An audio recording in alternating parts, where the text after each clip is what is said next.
Di dunia ini sering kita mendengar ucapan yang menyakitkan. Dia tak berguna, dia tak bisa apa-apa, cacat fisiknya tak ada gunanya, pikirannya lambat tak bisa diandalkan. Pemikiran sempit ini sering membuat kita memandang sebelah mata saudara kita, bahkan mengucilkan mereka dari kehidupan bersama. Namun leluhur Minangkabau menolak tegas pandangan yang keliru ini.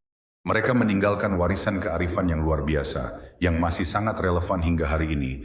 Tak ada satupun kayu yang terbuang sia-sia, dan tak ada satupun manusia yang diciptakan tanpa makna dan peran.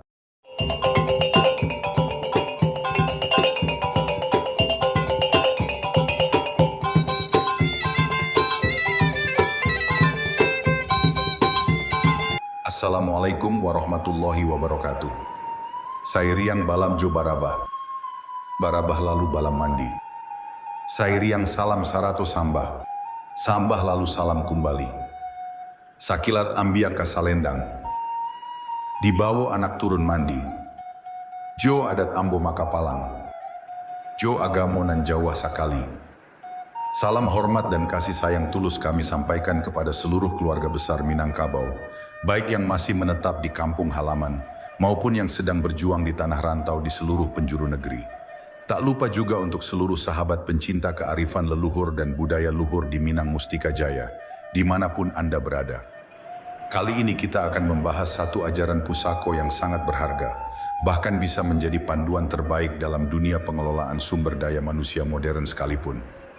Cara memandang dan mengelola manusia menurut pandangan adat Minangkabau.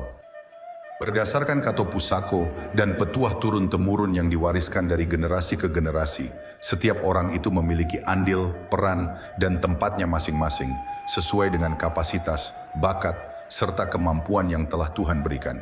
Tidak ada yang rendah, tidak ada yang terbuang, tidak ada yang tak berguna. Semua diciptakan dengan kelebihan dan keunikan tersendiri. Tinggal kita yang pandai menemukannya dan bijaksana menempatkannya pada posisi yang paling tepat. Leluhur memulainya dengan perumpamaan yang sangat nyata dan dekat dengan kehidupan sehari-hari masyarakat Minang. Sebagaimana sebatang kayu itu bermanfaat sepenuhnya, mulai dari batang utuh hingga ke asap dan abunya.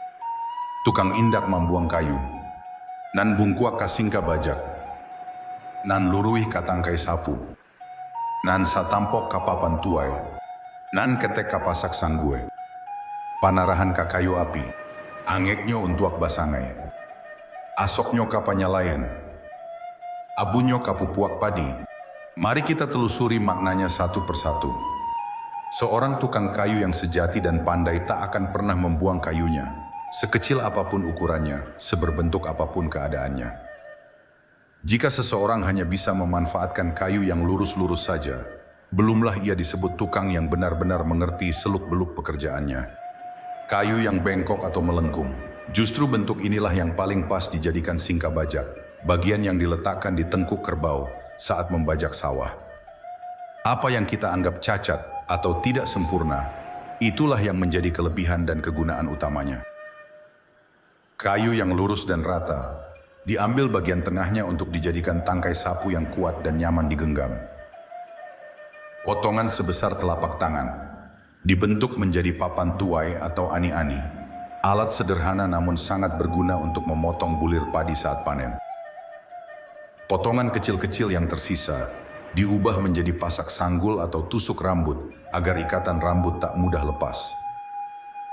Sisa serutan, tatal, dan kulit kayu tak dibuang begitu saja, melainkan dikumpulkan menjadi kayu bakar untuk memasak makanan dan berdiam menghangatkan badan saat udara dingin. Asap dari pembakaran kayunya dimanfaatkan untuk mengasap ikan, agar ikan lebih awet, tahan lama, dan memiliki rasa serta aroma khas yang lezat. Bahkan abunya pun tak terbuang, dikumpulkan dan ditaburkan ke sawah sebagai pupuk alami yang menyuburkan tanaman padi. Satu batang kayu, dari pangkal hingga ujung, dari batang besar hingga abunya yang halus, semuanya memiliki kegunaan yang tak tergantikan. Tak ada yang sia-sia, tak ada yang terbuang. Jika saja benda mati seperti kayu begitu dihargai dan dimanfaatkan sepenuhnya, apalagi manusia yang merupakan makhluk paling mulia ciptaan Tuhan. Leluhur menegaskan dengan tegas, indak urang membuang urang. Bukanlah manusia yang pantas membuang, mengucilkan, atau meremehkan manusia lain. Setiap orang, sekalipun dianggap memiliki kekurangan fisik, keterbatasan pikiran, atau keadaan yang tidak beruntung, pasti memiliki kelebihan, keunikan, dan tempatnya masing-masing dalam kehidupan bersama. Nan buto paambuih lasuang, orang yang buta matanya justru paling pas membersihkan debu dan sekam di lesung karena ia tak akan terganggu atau terluka oleh debu yang berterbangan ke mata. Nan pakak palapeh badi, orang yang tuli atau pendengarannya kurang tajam tak akan terganggu suara ledakan yang sangat keras. Jadi paling cocok melepaskan tembakan bedil untuk mengusir babi hutan atau monyet pengganggu tanaman di ladang. Nan lumpuh pahuni rumah, orang yang lumpuh kakinya tak bisa pergi ke ladang atau sawah. Ia justru menjadi penjaga rumah yang paling setia dan dapat diandalkan. Ketika semua anggota keluarga pergi bekerja, rumah tak kosong melompong, dan tamu yang datang tetap akan disambut dengan baik.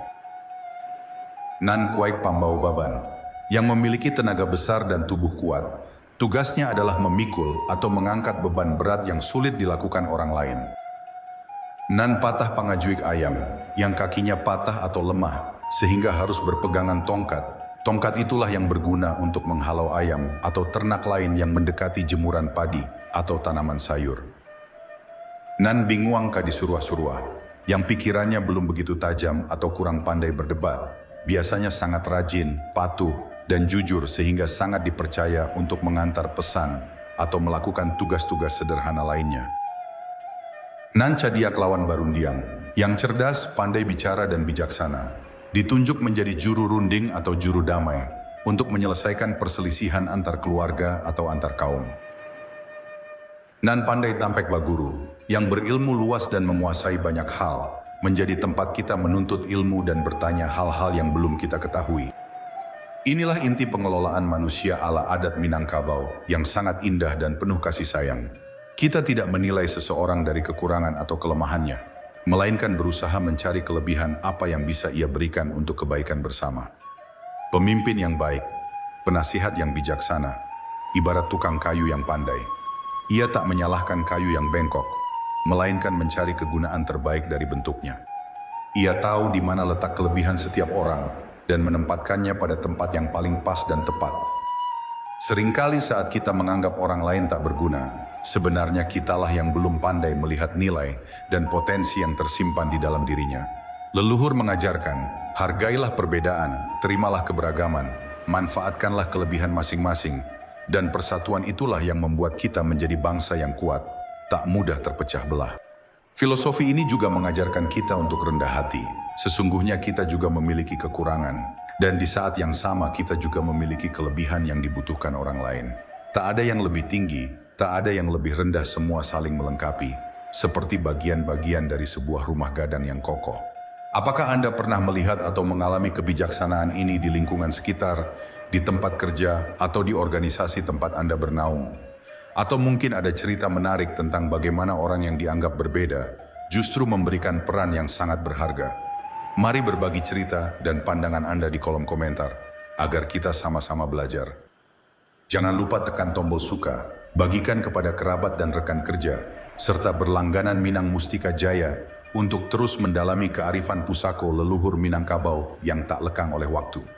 Semoga kita semua diberikan kebijaksanaan untuk melihat kebaikan di setiap orang dan mampu bersatu membangun kebaikan bersama. Wassalamualaikum warahmatullahi wabarakatuh.